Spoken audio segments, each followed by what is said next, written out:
खुशामदीद। पिछली वीडियो में हमने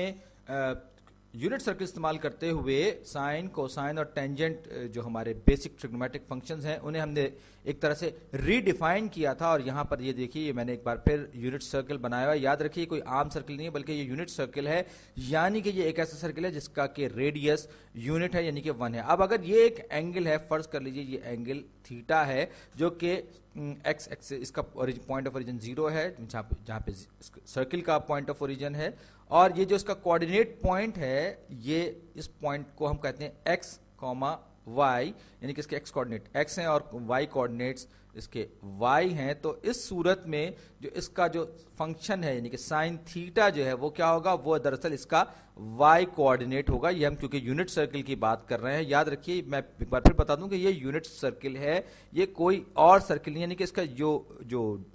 रेडियस है वो 1 है। इसी तरीके से कॉस थीटा या कोसाइन थीटा जो है वो एक्स के बराबर होगा, यानी कि जो ट्रिग्नोमेट्रिक फंक्शंस हैं वो साथ ही साथ इसके कोऑर्डिनेट्स को भी डिफाइन करें। और टेंजेंट थीटा अलबत्ता जो है वो y ओवर x या sine theta over cosine theta होगा, यानी ये होगा y ओवर x या फिर ये होगा sine theta over cosine theta. ये हमने यूनिट सर्किल वाली जो वीडियोस हैं उसमें भी ये बात हमने खास तौर पर देखी थी और नोटिस की थी। अब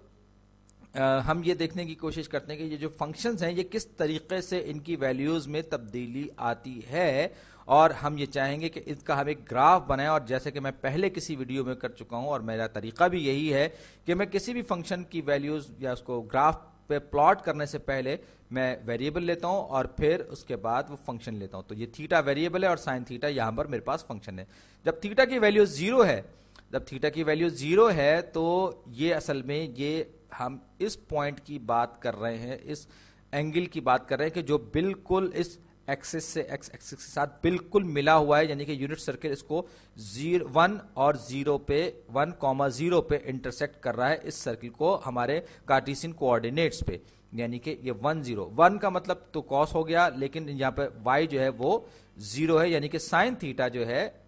की वैल्यू जो है वो 0 होगी। अब अगर थीटा को मैं कहता हूं कि ये फर्ज कीजिए कि ये मैं थोड़ा सा और आगे बढ़ता हूं, इसको पाई ओवर 2 कर देता हूं, पाई बाय 2 कर देता हूं, पाई बाय 2 रेडियन, याद रखिए। तो इसका मतलब क्या है, हम बात कर रहे हैं 90 डिग्रीज के एंगल की, यानी कि यहां तो ये जो एंगल है ये सर्किल को कहां टच कर रहा होगा, 0 1 पे, यानी कि हमारे पास साइन थीटा की वैल्यू इस वक्त होगी पाई बाय 2 की सूरत में 1। इसी तरीके से जब मैं मजीद आगे बढ़ूंगा और पूरा पाई यानी कि आधा सर्किल मैं रोटेट करके दूसरी तरफ आ जाऊंगा, ये पाई है एंगल, तो अब कोऑर्डिनेट्स क्या होंगे यूनिट सर्किल पे मेरे होंगे -1 0। तो एक बार फिर आप देख सकते हैं कि इस यूनिट सर्किल पर जो कोऑर्डिनेट्स हैं y कोऑर्डिनेट्स वो फिर 0 हो गए, यानी कि साइन थीटा 0 हो गया। अब थोड़ा सा और आगे बढ़ूंगा, मजीद पाई बाय 2 मैं तय करूंगा, तो अब मेरे पास हो जाएगा 3 पाई बाय 2, 3 पाई बाय 4 लिख गया, सॉरी ये 4 नहीं है, 3 पाई बाय 2 है, क्योंकि हम पाई बाय 2 के हिसाब से आगे बढ़ रहे हैं। ये 3 पाई बाय 2 है, यानी कि हम हाफ पाई मजीद आगे बढ़ गए पाई के मुकाबले। तो ये 3 पाई बाय 2 की सूरत में जो हमारे ये जो यूनिट सर्किल पे अब जो हमारे कोऑर्डिनेट्स होंगे वो क्या होंगे, वो हमारे कोऑर्डिनेट्स होंगे 0 -1, यानी यहां पर हमारे पास जो साइन थीटा की वैल्यू होगी वो -1 होगी। अब हमने पूरा सर्किल यानी कि हम 2 पाई पर पहुंच गए, 2 पाई यानी कि हम पहुंची वहीं पे खाक जहां का खमीर था, जिथों दी खोती उत्थों अन खलोती, हम जहां से चले थे हम वहीं वापस पहुंच गए, पूरे सर्किल का चक्कर लगा गए, तो साइन थीटा की वैल्यू भी वही हो गई, यानी कि 0। अब मैं ये वैल्यूज जब मेरे पास आ गई हैं तो मैं चाहूंगा कि साइन फंक्शन का एक छोटा सा नन्ना मुन्ना प्यारा सा एक ग्राफ बना लिया जाए। तो मैं यहां पर ये एक्स एक्सिस पे, ये जाहिर बात है जब हम ग्राफ को ड्रॉ करते हैं तो एक एक्स एक्सिस होता है और एक वाई एक्सिस होता है, तो ये एक्स एक्सिस हमारा आ गया और ये हमारा वाई एक्सिस आ गया। यहां मैं एक्स एक्सिस पर जो वैल्यूज रखूंगा ये मेरा वाई एक्सिस है, तो ये जो मेरा एक्स एक्सिस जिसको मैंने एक्स एक्सिस कहा है, यहां से लेकर यहां तक दोनों डायरेक्शंस में जा रहा है, तो बल्कि मैं यूं कहूंगा कि ये हमारा जो है, ये जो एक्स एक्सिस है ये हमारा थीटा का एक्सिस है,